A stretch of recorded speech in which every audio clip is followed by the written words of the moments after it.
يا كابتن هشام، خالد مرتجي قال لك ما تزعلش، احنا هنمر ودان وهنقول له ما تعملش كده تاني يا زيزو. صح كده؟ انت قال لك كده ما تزعل وتزعل. وت- وتاني يوم حط لك بوست. تاني يوم حط لك بوست بتلونت عريض كده، قال لك ايه؟ تمت المهمه بنجاح، اضرب دماغك في، باخد دماغك في الحيط. صح؟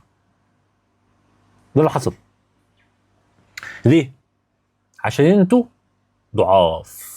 انتوا ضعاف. الراجل اللي تحت ده اللي اسمه مرتضى منصور، مع ان في ناس كتير قوي بتقول لك يا عم بقى ومش عارف ايه والكلام ده.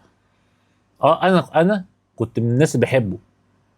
اه طبعا في حاجات كتير كتير كنت ما بحبهاش فيه، بس مش كل حاجه فيه كانت وحشه، كانت في حاجات بيعملها كانت كويسه جدا جدا.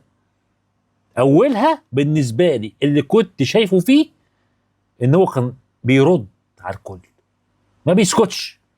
ما بيسكتش، بياخد حقه حتى لو بالصوت. لان المنظومه بتاعتنا دي ما ينفعش معاها غير كده. اوعى تقول لي منظومتنا الكرويه بتاعتنا دي ماشيه طبيعيه عادي جدا والدنيا زبادي في الخلاط اهو جالك المجلس الجميل المحترم اللي زي الفل، عامل لك ايه؟ خد لك حقك من اي حاجه؟ ما خدش حاجه. يبقى المنظومه دي عايزه الراجل اللي تحت ده، مش اكتر من كده ولا اقل. مرتضى منصور كان في المواقف دي كان ذكر من الاخر.